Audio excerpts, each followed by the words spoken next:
So with all this movement, is now the right time to buy or open a business?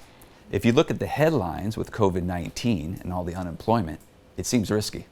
The fact is that over 100,000 businesses have closed permanently throughout the United States in the last 6 months. So, is it the right time to open a new business, purchase an existing business, or is it time to sell and run for the hills? Joining the conversation now is someone who knows the business world well, Steve Kazel. Your thoughts, Steve? Well, it depends on what kind of business you're looking to buy.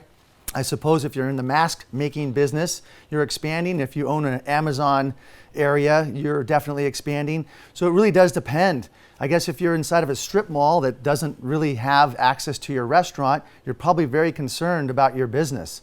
So you really got to strap those boots on tight, start thinking about what you're going to do to make it work with the COVID-19 in place. So some businesses expanding, some really struggling. It just depends on the type of business, Andrew. Yeah. And there's so many business owners that were not prepared for this takeover of the digital age. They were living in an old school mentality and not understanding that the digital age was about to transform how goods are delivered, how people are ordering food, how the shopping experience is going. So which particular segments, you mentioned retail and some restaurants, but which particular segments of the business population do you feel are going to thrive, and which do you feel like they may want to consider getting out of business and looking into other opportunities? Well, I would have to say that anything retail is very difficult. So if you're selling shoes, let's say at a shoe store front, and those people are not walking by buying your shoes, it's time to start selling something different if you can't get out of your lease. So you have to make a change. If you keep doing the same thing over and over and you're not having any sales, you probably won't end up with any more sales. So, but if you're a restaurant and you put your tables outside, for instance, and now you have people that can see people outside your restaurant, you might actually get busier. Before, they couldn't see the people sitting there, and everybody wants to go see somebody right now. No one wants to be stuck at home. So if you wear your mask and you go outside, people seemingly feel safe right now. So outdoor malls actually picking up a little bit. I'll go into some shopping centers, absolutely empty, no one around.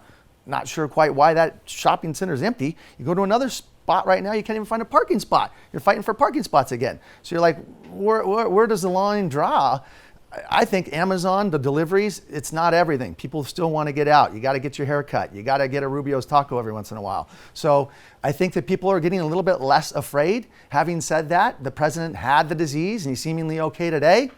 Hey, that might build some confidence. It built confidence in me. I'm a young man. I'm over 50, I'll say. But I am not nearly as afraid after seeing somebody like that get the disease and then seemingly is okay. I'm not going to get the same medical care as him. At the same time, I'm using my brain to make my decisions on where I go. So the business world is a huge part of our economy. I know there's a lot of talk right now on the Hill of more funding, many business owners feeling like, okay, I got the PPP money, I've maybe got that other small business loan, the SBA loan, but now I'm out of gas, and if I can't get some more fuel, I'm done. Do you feel like there needs to be further funding, or are we literally just funding something that's going down anyway because the digital age has transformed everyone's shopping experience? What are your thoughts?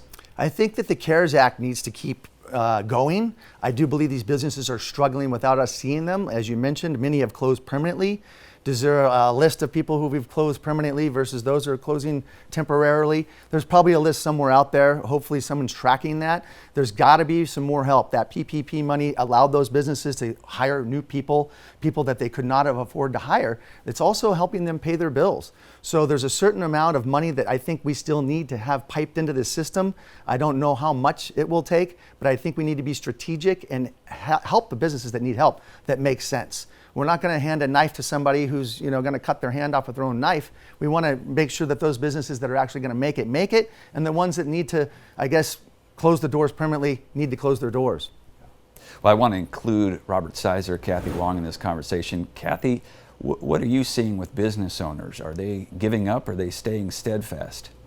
Well, I think there's a disparity depending on the industry, as well as the ones that are more adaptable are trying to fight for their survival. They're going outdoors, as Steve said, whether they're restaurants or nail salons or maybe even retail, to bring some people in. there's people setting up things outside so that you can see their merchandise and that you can browse without having to feel uncomfortable about going indoors. So I think the more adaptable a business is, the better. As well as, of course, it helps if you can get some of the, if you were able to get some of the PPP loan money. All of that helps. But the people who are not adaptable, the businesses that are doing things the way they've always done it, they're in real trouble. There's just, less people out there and shopping. More people are going online. Even older people who have difficulty with electronics and being on the internet, they were forced to during the first part of our shelter in place. I mean, even my parents, who are in their 80s, they had to do some shopping online because they were forced to. And I think you're seeing that in the stock price of Amazon and some of the online companies, that all of a sudden there was this massive wave of new subscribers, and everybody said, well, where did all those people come from? Well, there were people that traditionally didn't subscribe to digital delivery, but they had no choice. Robert, what are your thoughts on the situation? I think Kathy is right. Companies that can adapt or that are adaptable will find a way to survive and thrive in the current market conditions. For instance, my son owns a gym, and he got hit hard. They were basically closing them down, and that's when he moved the gym outside. And as a result of that, he was able to maintain his client base and work his way through it. Since then, they've actually grown because other gyms have gone out of business. And so he's actually doing a better business now than pre-COVID.